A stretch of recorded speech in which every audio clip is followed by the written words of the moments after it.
सबसे पहले बात अविश्वास प्रस्ताव की कर लेते हैं, क्योंकि जब से शीतकालीन सत्र की शुरुआत हुई है संसद में जिस तरीके से हो हल्ला और हंगामा देखने को मिल रहा है, उसके बाद सवाल ये खड़ा हो जाता है कि क्या संसद में आर पार की स्थिति में, आर पार के मूड में नजर आ रहा विपक्ष अब अविश्वास प्रस्ताव को अपना हथियार बना रहा है। ऐसा इसीलिए क्योंकि मोदी विरोध में विपक्ष हर एक मुद्दे को लेकर आता है और किस तरीके से संसद में मुद्दों को इस तरीके से उठाया जाता है कि हंगामे की भेंट चढ़ता हुआ सत्र नजर आता है। क्या वो अब अविश्वास प्रस्ताव को अपना हथियार बना रहा है? कांग्रेस पार्टी का लगातार कहीं न कहीं जॉर्ज सोरोस के साथ मिलीभगत है। जुड़े हैं विदेशी फंडिंग से, पहला आरोप नहीं है। इससे पहले भी राजीव गांधी फाउंडेशन का चाइना से फंडिंग लेना और अब सोरोस के साथ तार जुड़ना, आखिरकार ये रिश्ता क्या कहलाता है? तो देखिए, मोदी विरोध में अविश्वास, ये बड़ा सवाल। इस बीच एक बड़ी खबर सामने आ रही है। राज्यसभा सभापति के खिलाफ अविश्वास प्रस्ताव की तैयारी है। राज्यसभा सभापति के खिलाफ एकजुट पूरा विपक्ष है और कांग्रेस का ये दावा है कि यहाँ पर देखिए सीधे सीधे 70 जो सांसद है वो इस अविश्वास प्रस्ताव के साथ है। तो देखिए, बड़ी खबर आपको बता रहे हैं, राज्यसभा सभापति के खिलाफ एकजुट पूरा विपक्ष हुआ है। कांग्रेस का दावा, अविश्वास प्रस्ताव पर विपक्ष के 70 सांसद तैयार है और राज्यसभा सचिवालय को अविश्वास प्रस्ताव सौंपने की तैयारी में अब विपक्ष नजर आ रहा है। तो देखिए, जिस तरीके से जो पेंच यहाँ पर नजर आ रहा है, ये लगातार सवालों के घेरे में। अविश्वास प्रस्ताव की तैयारी आखिर विपक्ष की है कैसी? गणेश हमारे साथ बने हुए हैं पूरी जानकारी के साथ। गणेश, फिलहाल ताजा अपडेट, क्योंकि संख्या बल के बावजूद देखिए विपक्ष के हौसले इस समय बुलंद है अविश्वास प्रस्ताव को लेकर। गणेश, देखिए, सदन में जिस तरीके से यूं कहें कि विपक्ष और जो सभापति जगदीप धनखड़ के बीच में तल्खी जिस तरीके से रिश्ते लगातार देखने को मिले हैं, पिछले दिनों अगर मैं बात करूं जो मानसून सत्र था तो उस दौरान भी तल्खी रिश्ते देखने को मिले हैं। विपक्ष का लगातार आरोप है कि सभापति जगदीप धनखड़ उन्हें बोलने का मौका नहीं देते बराबर और पक्षपात करते हैं। तो इन तमाम आरोपों एक तरीके से जगदीप धनखड़ के ऊपर लगा रहे हैं। तो कांग्रेस एक तरीके से अविश्वास प्रस्ताव पूरी तरीके से लाने की तैयारी कर रही है और उनके साथ जिस तरीके से कहा जा रहा है कि विपक्ष के करीबन 70, उनका दावा है कि 70 जो सांसद है वो उनके साथ है। लेकिन देखने वाली बात होगी जब ये अविश्वास प्रस्ताव अगर सदन में आता है तो किस तरीके से रवैया होगा जो विपक्ष के तमाम नेता है, क्या वो उस दौरान साथ खड़े होते हैं या साथ नहीं खड़े होते हैं, ये पूरे तरीके से देखने वाली बात है। लेकिन ये बात ये समझने वाली बात होगी जिस तरीके से अब कह रहे हैं कि पक्षपात करते हैं, विपक्ष के नेताओं के साथ पक्षपात करते हैं क्या, क्योंकि लगातार सदन में जो सभापति है जगदीप धनखड़, उनका साफ तौर से कहना होता है जिस जो नियम की प्रक्रिया होती है उसी नियम के तहत हम सभी को उसी हिसाब से बोलने का मौका देते हैं। लेकिन कांग्रेस हो या समाजवादी पार्टी हो या तमाम जो विपक्षी दल के नेता होते हैं उनका साफ तौर से आरोप होता है कि हमें उस हिसाब से उस उचित समय के मुताबिक हमें बोलने का मौका नहीं मिलता, हमें अपनी बात का मौका नहीं मिलता है और लगातार सदन की कार्रवाई बाधित हो रही है। हमने देखा कि लगातार किस तरीके से उद्योगपतियों के सदन में हंगामा चल रहे हैं, संबल को लेकर हंगामा चल रहा है, बार-बार सदन की कार्रवाई ये पूरा ध्यान भटकाने के लिए विपक्ष कर रहा है। सही कह रहे हैं कि सोरोस के मुद्दे को लेकर लगातार जिस तरीके से सत्ता पे काबिज बीजेपी या यूं कहे एनडीए सरकार लगातार सोरोस के मुद्दे को उठा रही है कि किस तरीके से साठगांठ की बात वहां पर सामने आ रही है और ये लोग अब ध्यान भटकाने को लेकर पूरी तरीके से गणेश कहीं ना कहीं ध्यान भटकाने की जो राजनीति है और जो कोशिश है वो यहाँ पर कांग्रेस की तरफ से की जा रही है। हम लौटेंगे आपके पास। सोरेस के मुद्दे पर आकर कांग्रेस फंस गई है तो ध्यान भटकाने के लिए अविश्वास प्रस्ताव लाने की तैयारी कर रही है। संसद में हंगामा करती हुई वो कांग्रेस, वो विपक्ष जो अडानी के मुद्दे पर बार बार मांग करता है कि मोदी बयान दे, बीजेपी के सांसद बयान दे और विरोध करता हुआ नजर आ रहा है। और अब जब सोरेस का जिक्र होता है तो विपक्ष अविश्वास प्रस्ताव लाने की तैयारी करता है और सियासत ऐसी कि तमाम मुद्दों से ध्यान भटका लिया जाए। रिपोर्ट देखिए। गद्दारी करते हैं,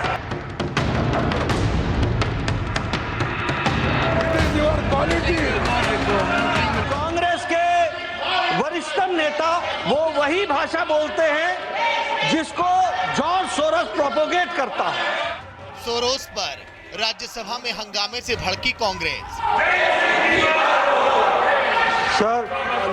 उपराष्ट्रपति के खिलाफ अविश्वास प्रस्ताव की तैयारी। मेरे पर आरोप लगाने की बजाय नहीं आरोप नहीं, इम्पार्शियलिटी बार बार कहते हो कि मैं सर हम पॉइंट आउट कर रहे हैं आपको।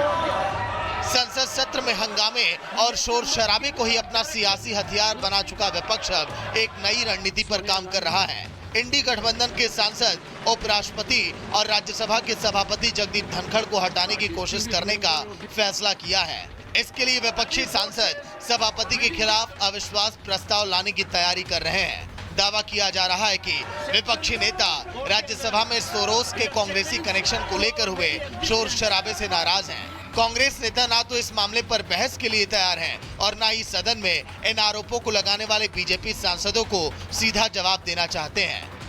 सर, हम पॉइंट आउट कर रहे हैं आपको, हाउस का फेवर करता हूं। आपका ध्यान खींचने के लिए।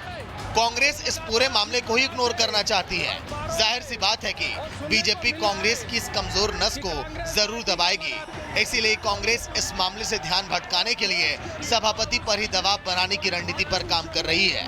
इसीलिए वह सभापति के खिलाफ अविश्वास प्रस्ताव का दांव खेलना चाहती है। सूत्रों के हवाले से खबर है कि सभापति के खिलाफ अविश्वास प्रस्ताव की तैयारी पूरी कर ली गई है। अविश्वास प्रस्ताव पर करीब 70 विपक्षी सांसदों ने दस्तखत कर दिए हैं। टीएमसी और एसपी भी इस मामले पर कांग्रेस के साथ खड़ी है। आपको बता दें कि सोमवार को राज्यसभा में बीजेपी सांसदों ने सोरोस और कांग्रेस के रिश्ते को लेकर जमकर हंगामा किया था। बीजेपी का आरोप है कि सोरोस के इशारे पर कांग्रेस काम करती है, जिसके बदले सोरोस फंडिंग भी करता है। बीजेपी के आरोपों को लेकर राज्यसभा में जमकर हंगामा हुआ। कांग्रेस नेता इस पूरे एपिसोड में सभापति पर अपना गुस्सा निकालने की कोशिश कर रहे हैं। मेरा यह आरोप है कि माननीय सभापति महोदय ने घोर पक्षपाती ढंग से संचालन किया है और हम उसकी निंदा करते हैं। जो चेयरमैन साहब है वो अंपायर होते हैं, वो निष्पक्ष होते हैं। नेता प्रतिपक्ष को मौका नहीं मिला बोलने का, सदन के नेता को बहुत सारे मौके मिले और चुन चुन कर सरकार बीजेपी के जो सांसद हैं उनको बुलाया गया। अडानी जी का संदेश आ गया, हाउस नहीं चलने देना है, जिससे अडानी और इस सरकार का भ्रष्टाचार उजागर न हो सके। 0 आवर डिस्टर्ब किया सत्ता पक्ष ने। मैं अपने साक्ष्य में राज्यसभा की प्रोसीडिंग रखता हूं, जिसमें एक तरफा डिस्टर्बेंस किया गया। जाहिर सी बात है कि इस प्रस्ताव के माध्यम से कांग्रेस फेस सेविंग की कोशिश कर रहा है। आंकड़ों के लिहाज से देखें तो विपक्ष का प्रस्ताव गिरना तय है।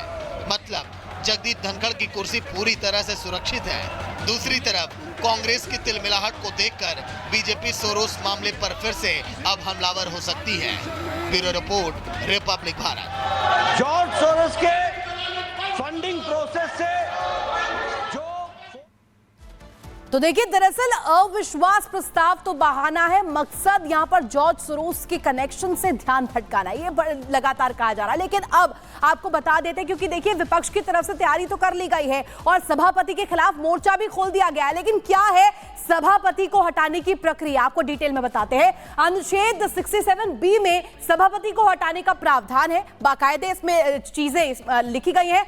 राज्यसभा के सभापति को पद से हटाने के लिए इसमें चीजें शामिल की गई हैं। क्या वो प्रक्रिया रहेगी, क्या वो प्रोसेस रहेगा, इसमें डिटेल में बताया गया है। प्रस्ताव पर कम से कम 50 सदस्यों के हस्ताक्षर होने चाहिए और विपक्ष कह रहा है कि 70 सांसदों का यहां पर भरोसा है। जिसके बाद उस प्रस्ताव को सचिवालय भेजना जरूरी हो जाता है, सचिवालय भेजा जाता है और उसके बाद कम से कम 14 दिन पहले नोटिस देना भी अनिवार्य बताया जाता है। तो देखिए 14 दिन पहले इसको लेकर के अलर्ट देना होता है कि प्रस्ताव आप लाने वाले हैं, इसकी तैयारी है, इसको लेकर के भी बताया जाना चाहिए। फिर राज्यसभा में मौजूद सदस्यों के बहुमत के आधार पर यहां पर फैसला लिया जाता है। आगे आपको बताते हैं इस डिटेल में और कुछ क्या कुछ शामिल है। इस प्रक्रिया में प्रस्ताव पारित होता है तो प्रस्ताव को लोकसभा में भेजा जाता है। इस प्रोसेस में लोकसभा का भी हस्तक्षेप आता है। राज्यसभा के सभापति देश के उपराष्ट्रपति भी होते हैं, लिहाज से इसलिए लोकसभा से भी इस प्रस्ताव को पास कराना बेहद जरूरी हो जाता है। यानी कि देखिए यहां पर जो फैसला लिया जाता है लोकसभा में भी